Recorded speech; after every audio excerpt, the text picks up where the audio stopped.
Hello, my name's Louise and welcome to Cheshire Libraries, A Book I'd Love. Today I'd like to share one of my very favourite books with you. The book I'd like to share with you is this one. It is called Mudbound and it's written by Hilary Jordan, published by Windmill Books, the Random House Group. This book is Hilary Jordan's debut novel and it's set in the deep south of America just after the close of World War II. The main character, Laura, grows up in a town where she assumes that she will always remain. However, a late marriage to Henry results in her moving away from everything she has ever known to an isolated cotton farm in the Mississippi Delta with their 2 young children and her racist father-in-law. I read this book along with my book group. It was one of the first books we read together and we chose it as we had little knowledge of this time period in America and of how the returning soldiers were received immediately after the Second World War. I was captured from the very moment I turned that first page. And the book begins with the words, and these are from the viewpoints of one of the characters, Jamie. Henry and I dug the hole 7 feet deep. Any shallower and the corpse was liable to come rising up during the next big flood. Howdy boys, remember me? The thought of it kept us digging even after the blisters on our palms had burst, reformed and burst again. Every shovelful was an agony, the old man getting in his last kicks. Still, I was glad of the pain. It shoved away thought and memory. They are burying one of their family. Henry's father, Laura's racist father-in-law. It's a very powerful opening which draws you in, and the book then never ever releases you from its grip until that final page is reached. Clues of the hardships to come are cleverly woven within and throughout the text. A few simple words from Hilary Jordan, and there's a hint of a possible repercussion that you know will have dire consequences. The book is written in the first person and interestingly we see this world through a number of different voices.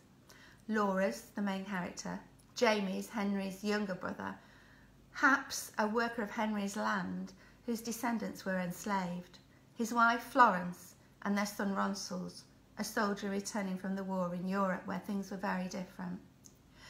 This switching from one viewpoint to another is fascinating, or I found it so, and to me it demonstrated that natural human trait to experience an event and then give it a very different meaning from the one maybe somebody else does. The title of the book is Mudbound and it relates to the mud which surrounds the people of the rural Mississippi Delta. They cannot escape from it, and its ability to suck the life out of everything and invade all their actions is a central theme throughout the book.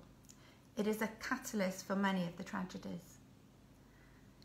Day-to-day life for all the inhabitants is extremely tough, and the divisions in that overtly racist society at the time make it more so for Hap and his family.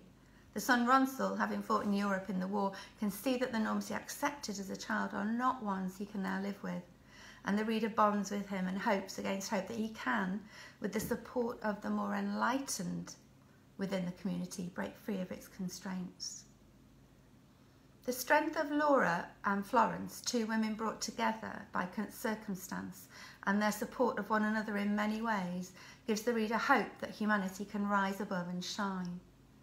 It's a difficult relationship, tough, with each admiring the other in many ways, but such a relationship is frowned upon at this time and in this place.